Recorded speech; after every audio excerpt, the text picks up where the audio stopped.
Hi, everybody. Welcome to All Things Metaphysical Podcast, episode 11. I'm the Gail Hey, part. I'm Kelly. All right. So, we had some questions that we didn't see from last week when we were doing the podcast. So, we thought we would start with those. So, the first one was, how do you keep kids from shutting down their gifts once they start going to school and getting acculturated? I think talking to your kids is really important. When I was a kid, nobody told me anything. I thought everyone could Mhm. see spirits and you know when things were going to happen before they did. So I went to school accordingly and very quickly found out that no, that is not the case. So talking to your kids is the thing. You have to let your kids know what is safe to say and what is really not, and Mhm. explain it to them that not everybody has these gifts. Mhm. And when someone finally did talk to me about it, it was years later and damage had already been done in my case. So if you have kids, you know what's going on with them. And if you don't, then you really need to spend more time with your kids in general. That's Mhm. a whole other show. But generally you know when your kid has gifts and you have to talk to them. Mhm. Um, that's the big thing because if you don't and they get hurt, they may shut down just out of self-preservation. And Which is that's not good. Which is what happened to me. Like when I told my family that my grandfather was going to die of a major coronary, and then he dropped dead 2 weeks later, everyone was so afraid of what I was going to say that I wasn't allowed to talk anymore. Like Yeah, everyone just answered questions for me. Like they literally didn't let me talk. So it sent a yeah, very clear message that, yeah, this wasn't okay to be talking about. right. Right. And I think parents do that kind of thing out of fear, Mm-hmm. but in my case, I would have liked some advanced warning, Mm-hmm. before I went to school and tell the teacher that her grandmother was standing behind her. Yeah, You know, that probably would have been a good idea. yeah, it's, first day of first grade and I'm in the principal's office for telling the teacher, did you know your grandmother's behind you? So, yeah, then they talked to me a little bit. But, kids are really I very few kids have already turned it off. Kids are very, very open, Mhm. and we really need to talk to them more. Everyone has had that experience with a baby who just looks up and laughs and, Mhm. has my daughter did that when she was an infant, and I had to look to see who was talking to my child. Yeah, But I used to have that a lot when my mhm, friends all had kids. They'd be like, "What are they looking at over your head?" I'm like, "If you only knew what was actually over my head, you would wanna look at it too." right. So, it's communication, really. Mhm. And, as soon as your child is old enough to talk to you, you're old enough to talk to them. I mean, it has to go both ways. One of the proudest days in my life, I think, when my daughter was very young, was her father was very, very, very abusive to both of us. And I came home from work one day and she looked at me and she said, Daddy's grandpa is very angry with him. And I went, really? You know this? And she was like 3. And she said, yeah, he put me up on the refrigerator and this older man was trying to hit him. And every time he'd swing, he'd go through my dad's head. Mhm. But she saw it very clearly. And it was in fact his grandfather Mhm. that was doing this. Um, and that's what he used to do. He would get tired of watching her, so he'd stick her on top of the refrigerator for like a day. Mhm. But a whole other story, whole different show. But she could see how angry his grandfather was with him. Mhm. And when he finally ended up in a very, very, very bad place, long after she and I had left, Mhm. um, he called me and he said, look, I never believed this, but he had OD'd and he was going to die. And he says, when I was dying, my grandfather came and said, that's what you get for treating them horribly. Like, well, that wasn't very nice either. Mm-hmm. But, you know, maybe the apple didn't fall far from the tree. So kids are very, very, very open. Mm-hmm. And if you ask them, they'll tell you. You know, a friend of mine's grandson would tell me, he would say, it's grandma says it's okay to tell you what I see. Mm-hmm. And his mother was and his stepfather were both very closed, they didn't believe, and they would tell him to stop lying. And he would come for the longest time. They would come in, or his grandmother would bring him to talk to me about what he was seeing. Mm-hmm. So don't let your kids close down, if at all possible. You have to help them keep in touch with their gifts. That's the only way they're going to develop it and grow through their gifts. So I know that was kind of a rant, but that's kind of something that is sort of near and dear to my heart, having been that kid with the gifts.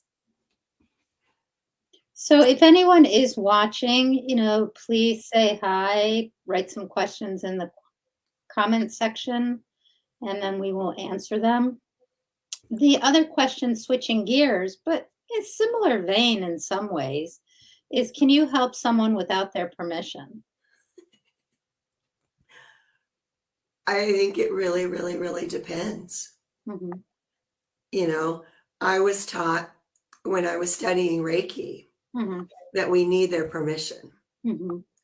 Now, there are other ways to help someone, but energetically, if you don't have their permission, you have to ask their higher self, is this okay? If for whatever reason you can't get that, yes, it's okay, don't go any further. Mm-hmm. Sometimes you can do damage without, that. I know that in situations like I'll have a lot of people reach out to me to send healing energy. And if sometimes the people are unconscious, sometimes they're not, or sometimes I'll ask, did they give you permission? They're like, absolutely. But when they're unconscious, I'll ask their higher self too. And if their higher self says no or doesn't answer, what I'll do is I'll just leave energy there for the highest good and the highest good of all. And if they want to take it, they can. And if they don't want to take it, then I ask that it be recycled by the earth and sent somewhere else. Yeah, that's a really good way to handle it. Mm-hmm.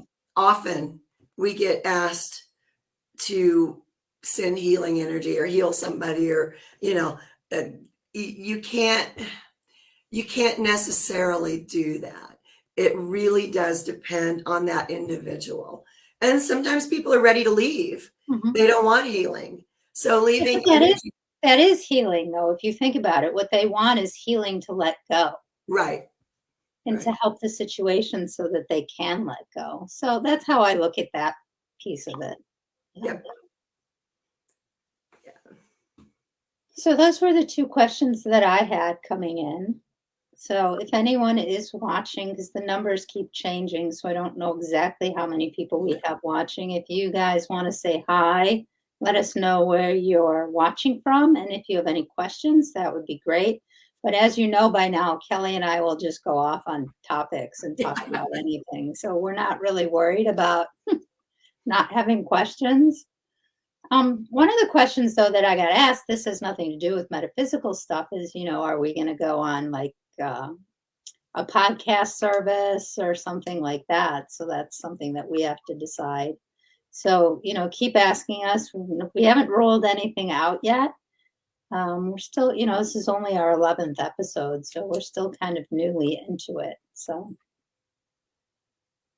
yep.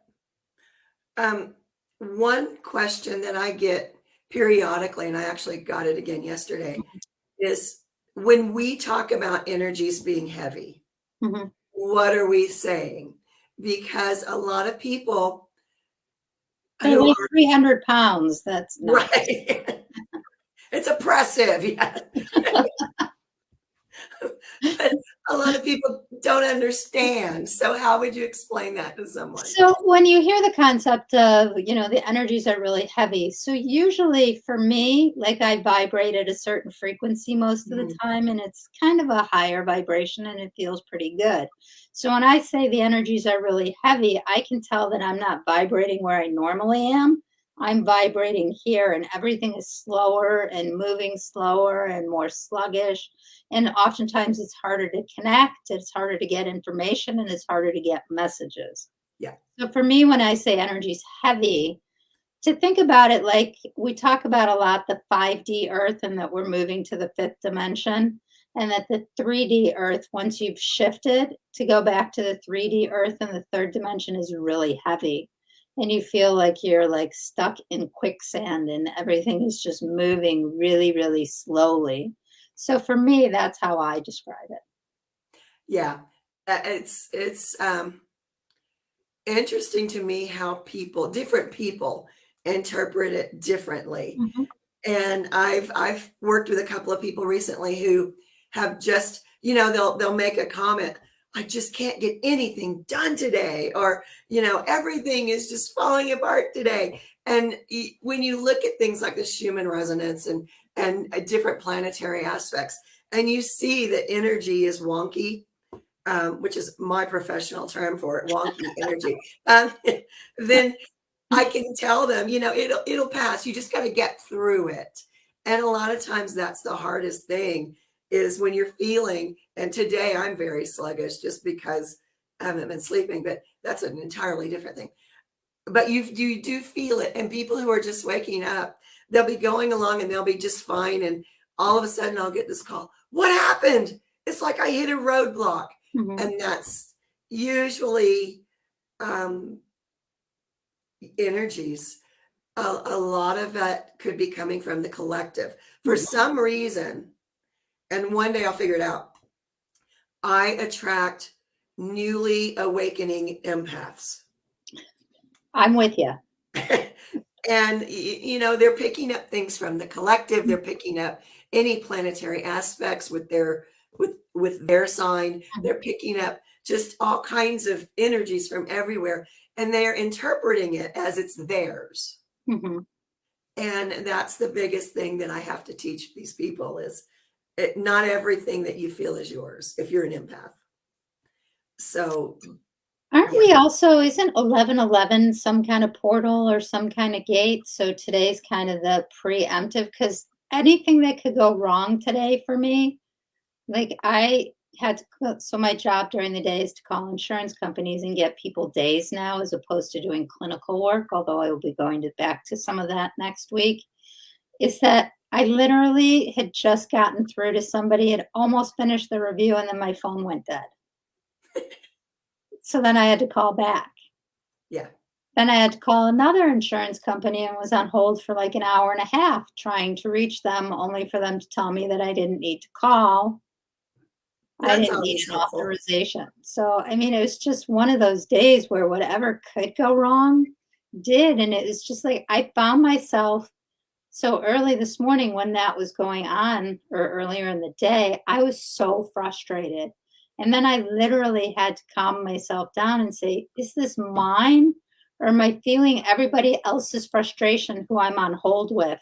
I Right. can't get through to them either. Because I've had that experience a lot lately where I've been on hold and I just get more and more aggravated. And I'm like, well, what I'm doing hasn't changed. So is it really me? Or am I just picking up the collective energy of everybody's frustration sitting on hold? What would you say? Yeah, I think you are. I know I was on hold this morning for a very long time over something very stupid. Mhm, And I knew that I had to get it resolved or it's going to keep happening. And what's really small now will eventually be something mhm, very big. But I was on hold and they have this hold music that's annoying. And and I could feel myself getting aggravated. mhm, And I did the same thing. I had to stop and say, "Is this mine?" mhm. And the image I got in my head was a switchboard, like when they used to do the punch cords. That's what I got in my head, and I realized then it wasn't really my frustration. Mhm. But being on hold is something that I never enjoy. No one ever enjoys it. But this particular company with their music, it's like music to kill someone by. Well, the insurance Really companies, they just keep playing the same songs. So if you're on over. hold for 2 hours, Yeah, everyone I know who does this for a living, we have nightmares about that music. yeah, yeah. Although my spirit team was funny yesterday, there's an old song called Ballroom Blitz, Uh-huh. and they proceeded to sing me the chorus all day long. Oh, how funny. So it's just funny when that happens and when things come to you as music. I still haven't figured out what exactly that meant yet or why they were singing Ballroom Blitz all day long to me, but it was just kind of interesting. Yeah. I know. I had something weird happen with my clock last night. I have an old, like clock radio Mhm. on my bedside table, and I've been having trouble sleeping. And when I went to bed last night, I said, "All right, guys, let me sleep." Because usually I'll wake up hearing someone, or I'll wake up in time to see someone go by, and they're just annoying to me. And so last night, I actually went to bed before midnight. Mhm. Who knew? Woke up at 12:12, 1:11, 2:22, 3:33, and at 4:44, I finally said, "Forget it," and got up. And I looked at the clock. I saw it 4:44, and I looked at it when I got out of bed, and it said hi.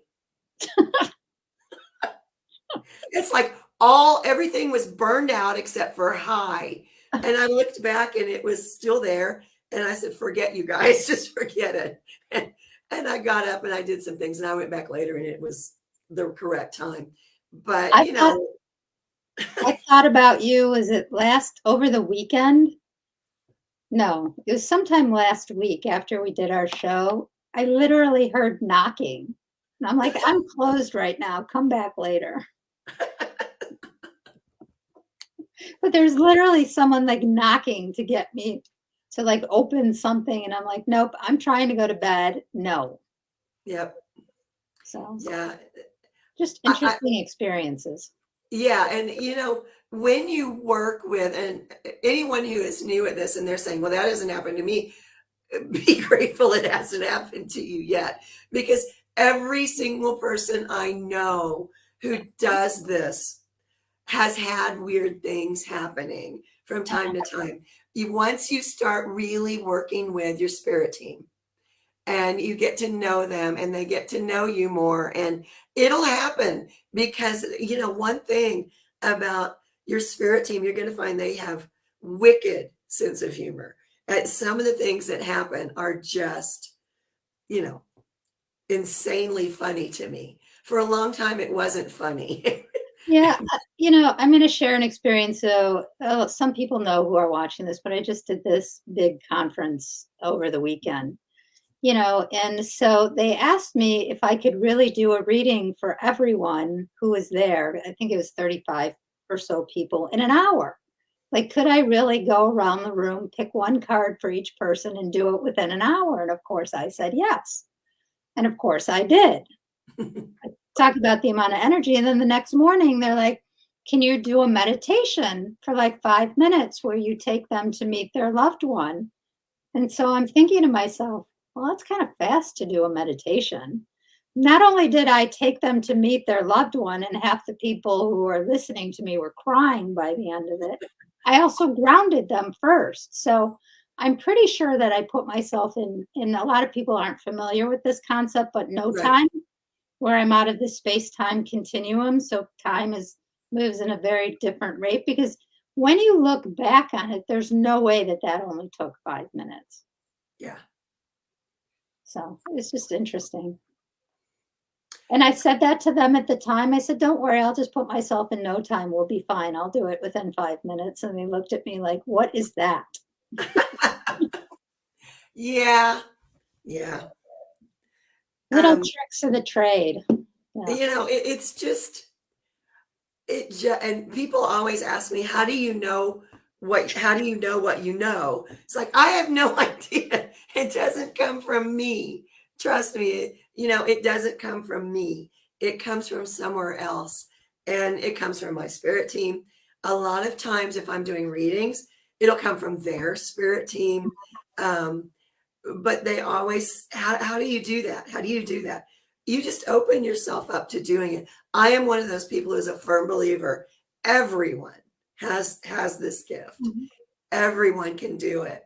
They just don't know they can, Mhm. or they shut it down, or they're afraid of it. Mhm. There's so much fear around this. Um, you just have to be open and, and start. You just A have to great question, though, is because you've alluded to it and I've alluded to it, is what's a spirit team? Because we start. might have some people who are watching who have no idea what we're talking about when we say spirit team. There are ascended masters, Mhm. is mostly who I work with. There's also, everyone has at least one angel with them all the time. Mhm. They just do. Um, some of us have several. Mhm. Um, We get in more trouble. We need a few more. right, right. And sometimes, especially early on when I was studying Mhm. in like the late 70s, early 80s, boy, that was a long time ago. I would draw in more because I was fighting with myself. Mhm. you know, Boy, that energy felt really strong. I'm afraid of it. I don't want to feel that. And then they gradually help you deal with it. But a lot of people that I know have either ascended masters, Mhm. angels, other beings from other places Mhm. on their spirit teams. You can have someone who was on this planet at one time as human. It's very unusual. Usually those people are more guides Mhm. than your spirit team. But I have seen it happen. Mhm. Enoch is a great example. He is an ascended master, but at the same time, he was also human. Mhm. So, but that's basically what it is. It is beings that are higher up in the echelon of divinity. Mhm. Um, one of my very, very young students, so if we were talking about spirit teams, and she looked at me and said, okay, so there's God with a big G, and then there are gods with little g's. I got it. And I thought, what an interesting way for her to make sense of who she was working with. But Exactly. that kid is destined to become an ascended master. I mean, she is just fabulous. But that was her interpretation. Mhm. And I thought, for her and who she is, perfect sense. Makes perfect sense. And I guess another question that I get asked a lot is how do you start to get to know who your angels or your spirit team is? How do you know who's working with you? And I have a very funny story, and you know this because we've talked about this, that I oftentimes work with Archangel Metatron, and I also work with Maitreya, which is Hmm. kind of like the cosmic Jesus. And I refer to them as the M&M twins because they're usually always come in together for me. And so every time they come in, I start laughing because I think about M&Ms. So, but I think that they start to introduce themselves to you if you're ready and willing and able to start to listen. I, One of the biggest things that has happened to me in my life was I was a teenager and Mhm. I was still coming to grips with what I was doing and who I was and all this stuff. And I kept looking for a teacher, Mhm. someone who could explain this. And an angel appeared.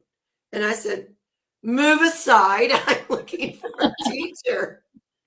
And I was told, when you're ready, the teacher will appear.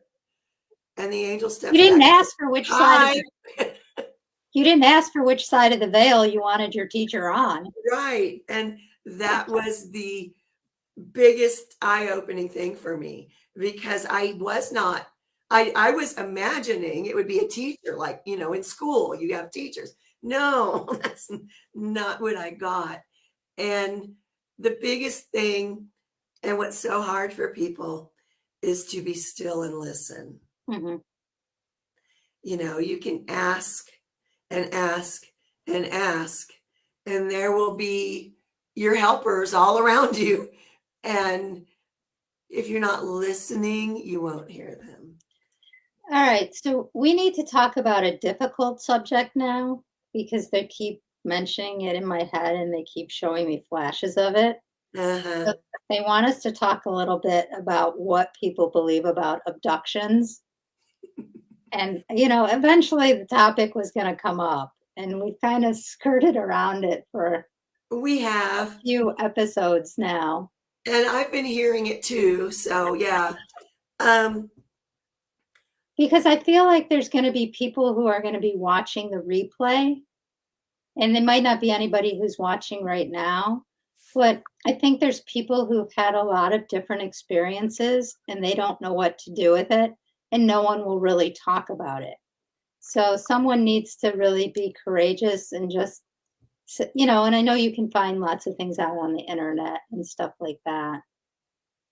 Whether so they're true, whether they're not true, where the truth lies with that, I don't know. But I think for the people who have had those experiences who can't come to terms with it, I'm not sure how much detail I'm ready to go into about it, but I I was think just we thinking do that. need to start the conversation about it.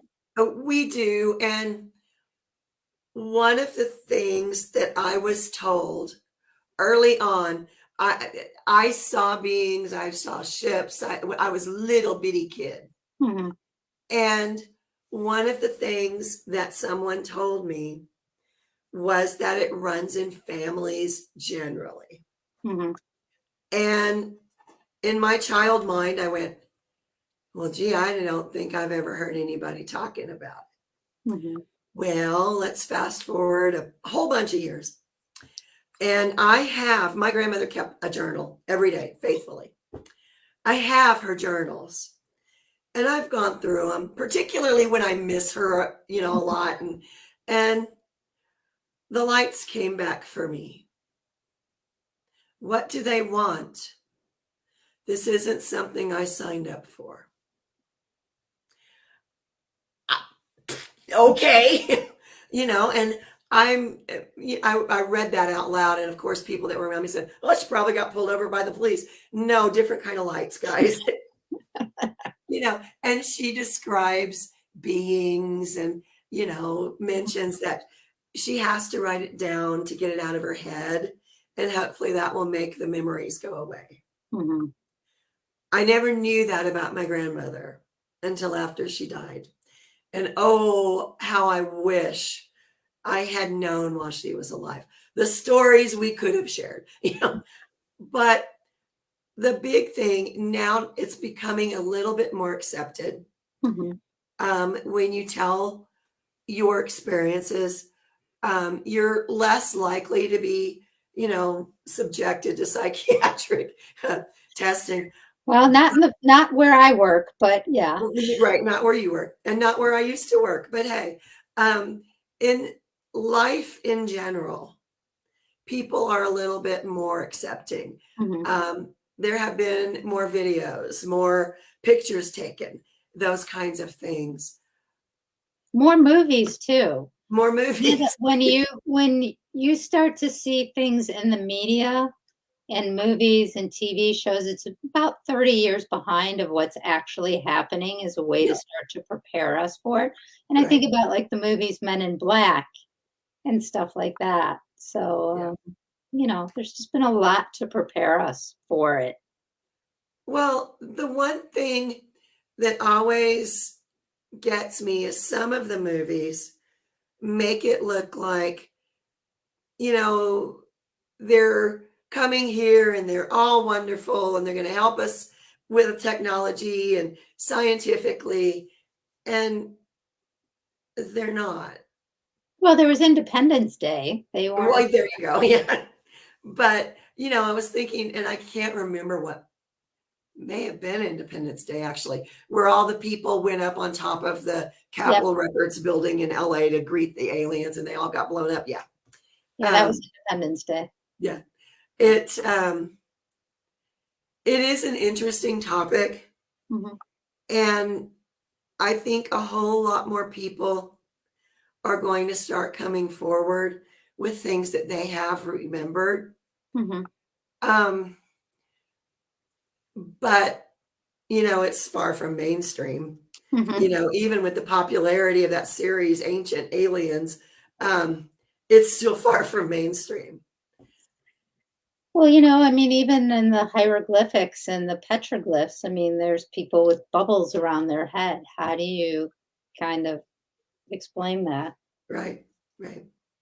Well, It's I've just spent I've spent some time with different shamans in different countries, and a very good friend of mine lived in Peru for decades, mhm, and it's commonplace. mhm, They freely discuss it, they freely talk about it, it's no big deal, and, even with certain tribes in the United States, they'll tell you all about it. They have a long history.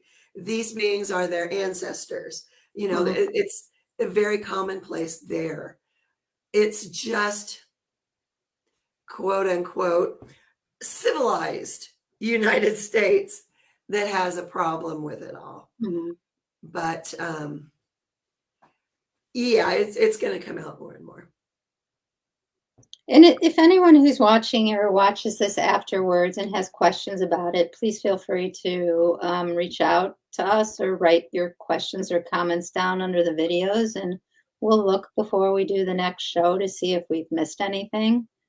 I think you got me to talk about it in the second book that I did. To circle back around, we were talking earlier about, you don't know how you know. And that was like the title of my first book. Right, I don't know how I know, I just know. And then the right. second book was I Still Know What I Know. And then eventually I'll write the third book, I Want to Stop Knowing What I Know. Um, Yeah, we could co-write that one. Yeah. maybe we should, it would be fun. So yeah, I mean, I haven't had an urge to write lately, but I feel like that there's a third book to that series. So I think it's going to come soon. Yeah. So it's just interesting things. As I like to say to people, things that make you go, ooh, big orbs floating by. Mhm. Did you just see that one? It hovered for a while. Yeah, If you yeah, watch Kelly and my videos enough, you will see the orbs flying around. Usually they like to dive bomb my head yeah, when I'm like doing readings or talking to people, and everyone's like, what are those?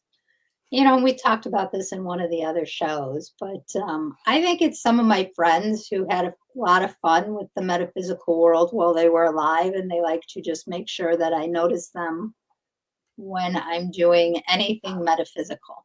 yeah, yeah, And my mother loves to dive bomb my head. yeah. I know one of my first teachers passed away, and every time I do a reading for a certain type of person, there he is up in the corner, like cheerleading, and it's always interesting to me. And he is never around unless it's that circumstance. Hmm. But I have a team of angels that will come around me when I'm reading for other types of people. So Mhm. it's really interesting to me who shows up when. It's interesting because, like, everyone, when they do readings, alludes to the fact, well, I got this information from so and so, and, this is who's talking to you. And, we've had this conversation before. When I do readings, it's just like, I don't even have a minute to think about where it's coming from. They just download it so fast. It's like my mouth won't move fast enough to get it all out.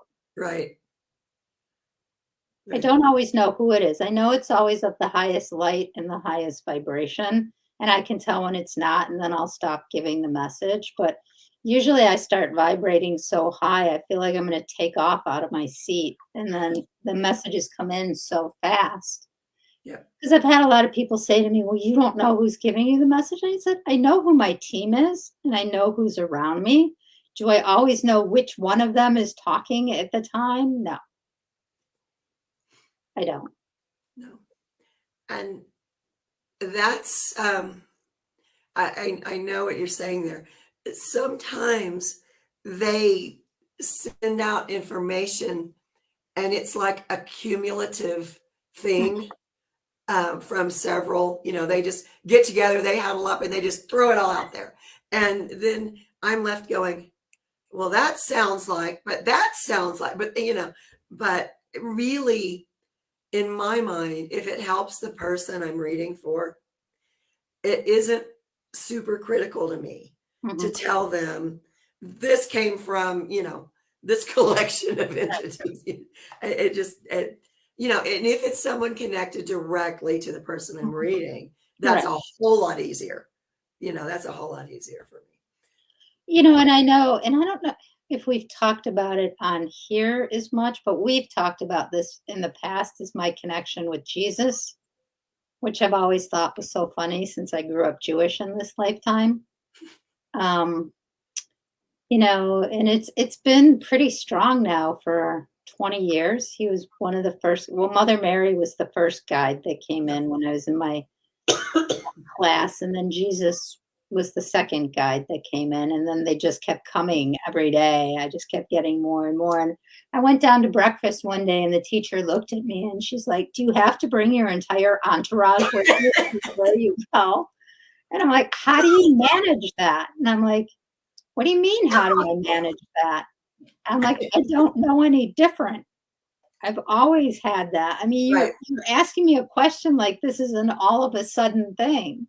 Right. Like when I was growing up, my room was 20 degrees colder than the rest of the house, and no one could figure out why. They had the heating people come in, they had the air conditioning people come in. It didn't matter what my parents did. My room was always 20 to 30 degrees colder because there was so much energy in it. So if you're watching and you have a question, please feel free to ask, and we will do our best to answer it.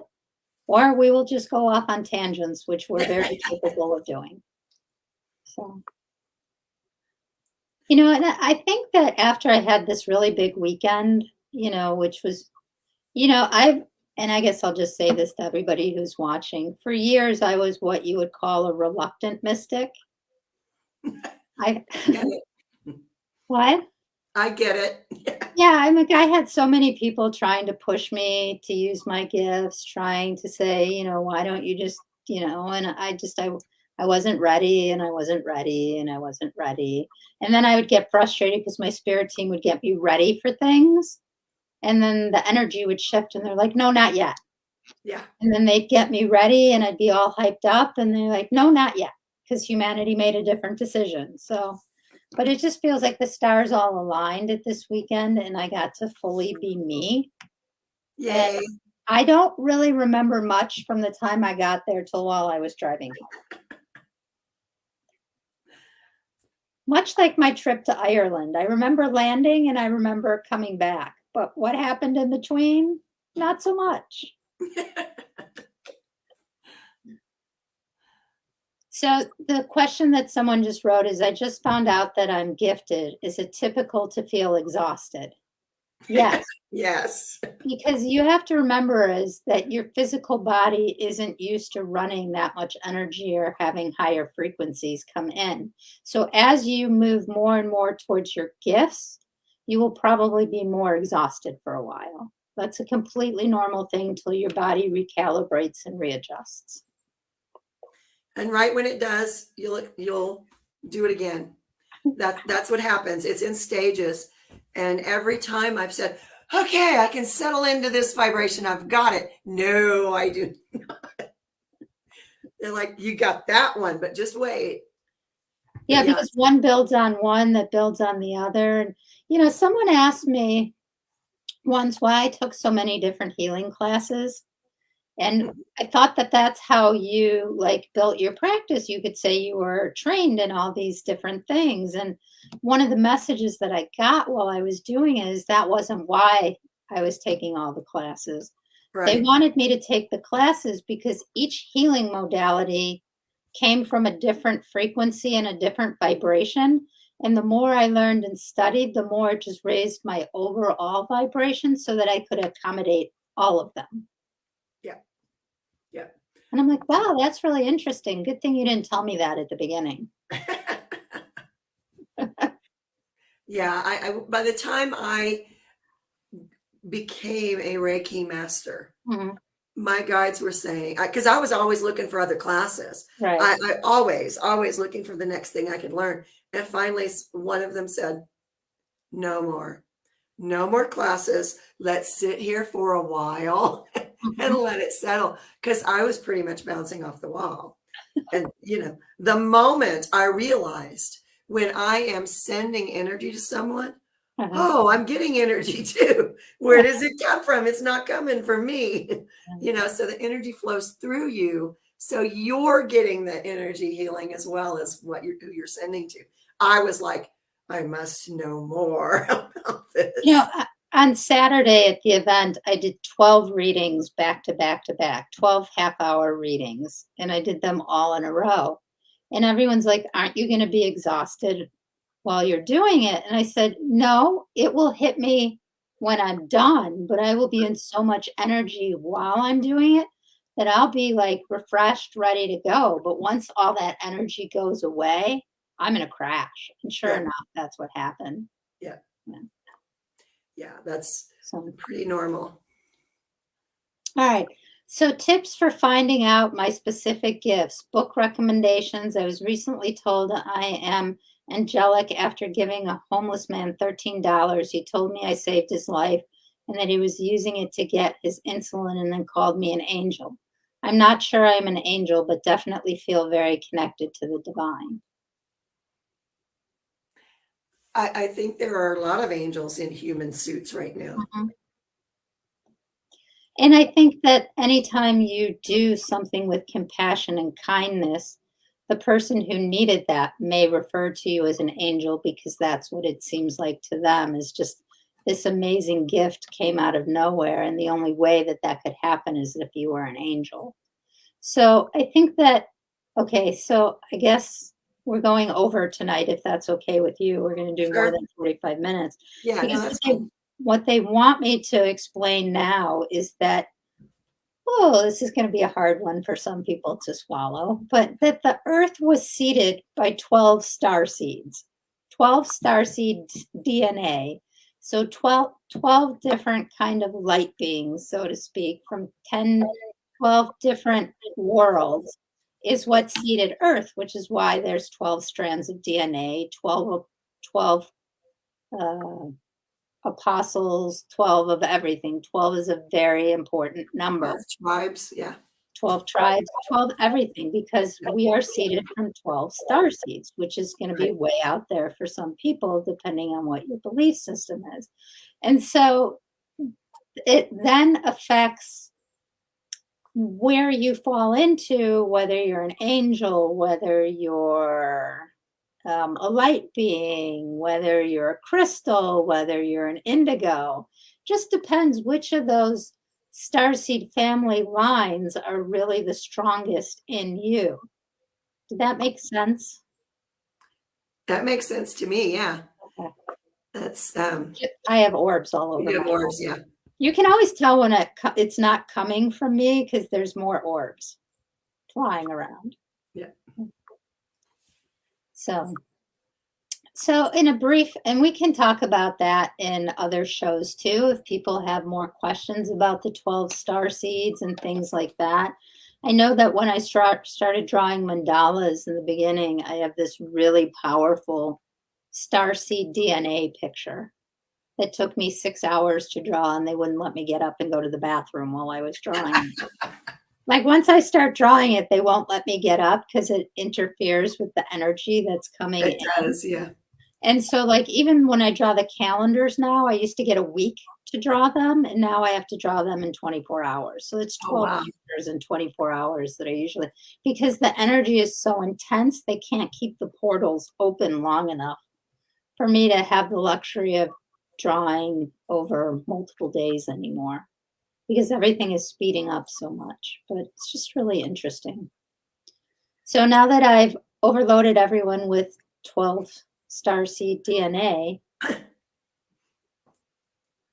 um, I love cliffhangers. Yeah. We got to keep people coming back, right? So, is there anything else you want to talk about, wrap up with? Or I covered that much faster than I thought I was going to. Hence that no No, time thing. I think we will need to just continue this at some point. There's just so much more to everything we've talked about this show Uh-huh. that eventually we need to. Somebody just wrote, I would like to hear more about star seeds on another session. So Yep. we can certainly cover that in another session. So, all right, everybody, we will wrap this one up. It will be on the Fair to Freedom page. You can watch it there. I will also get it uploaded to YouTube later tonight, so you can watch it there as well. So thank you, everybody. Thanks for being a part of it. If questions come up after watching this again, please write comments. We'll check them before we do the next live. And so if we can answer some of those questions before, and here's a great question for us to answer next time. What was our aha moment? So we will answer that next time. I'm writing it down. So thank you. Everybody have a great night, and we will see you guys all again next week. Bye, everybody. Bye.